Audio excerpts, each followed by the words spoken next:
So I guess the best place to start is looking at our current state of health and well-being.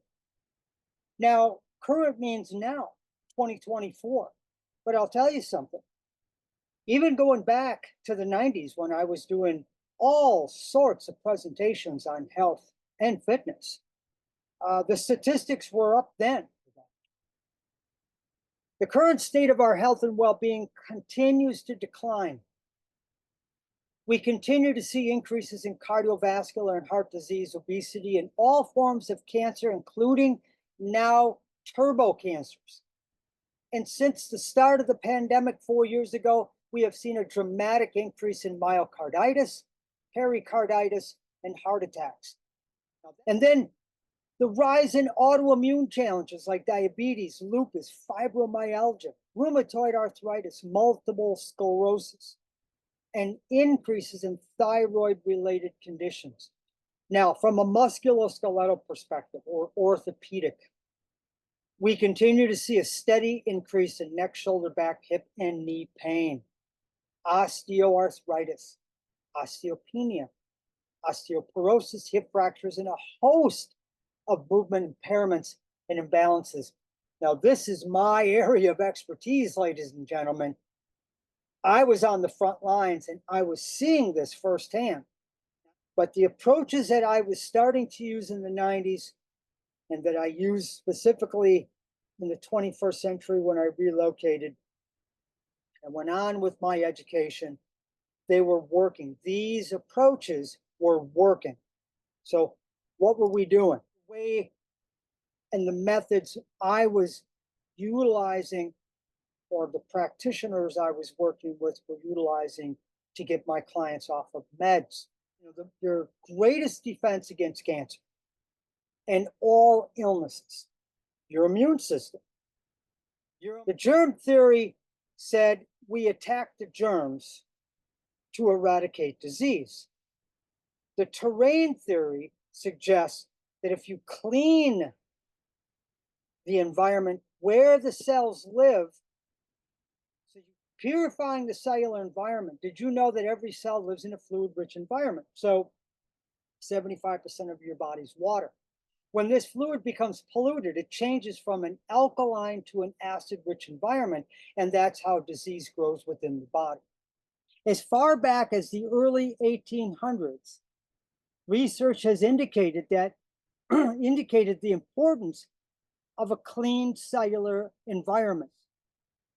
French physiologist Dr. Claude Bernard and Dr. Antoine Béchamp, a doctor, chemist, pharmacist, and microbiologist, believed it was the cellular environment, or what they called the milieu interior environment, that needed to remain clean to promote health and prevent illness. So it's not about fighting the germ as it is in changing the environment in which it lives.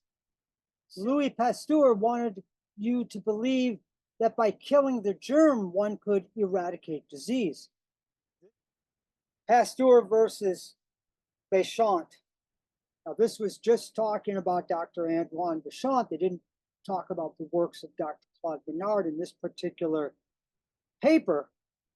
Down here, we do not catch disease, we build it.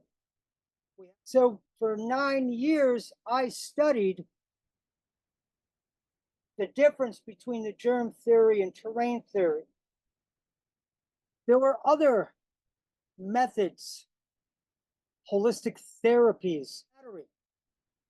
And what Dr. Royal Raymond Rife, a microscopist, discovered, he showed that organisms have resonant frequencies.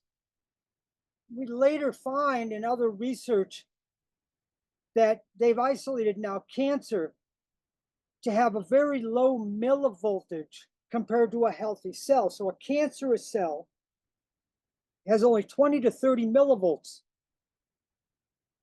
because it has been compromised.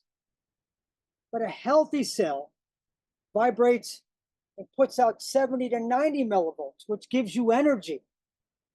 And did you know that cancer cannot exist in an oxygen and alkaline rich environment? Dr. Otto Warburg was awarded the Nobel Prize in Physiology of Medicine in 1931. He suggested that cancer cells live in a hypoxic, very low oxygen and acidic conditions and derive energy from sugars by fermenting them the way yeast does. Then mental emotional health challenges have also grown substantially in the past 10 years. And then along came the pandemic. Pre-pandemic, the fear leading up to it. During the pandemic, the fear that we were engulfed in, really, and all the isolation really changed our behaviors, and it still has to this day. Up to 90% of illness is directly connected to stress. Remember? So the emotional pain chart, which I often refer to in things that I learn at the Czech Institute, is there are areas of the body where we hold specific types of emotion.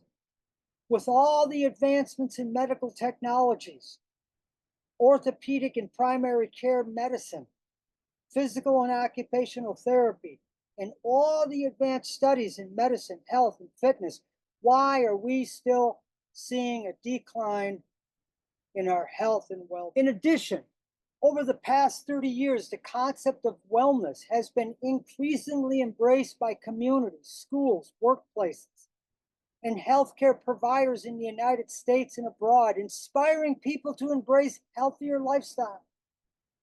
Yet the current state of our health and well-being are still declining. The question we have to ask is, why is it still declining?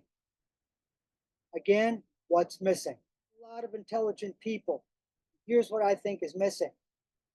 Utilizing an authentic holistic approach and applying various holistic therapies to treat the cause and not just the symptoms. Enter the next evolution in the wellness and movement industry.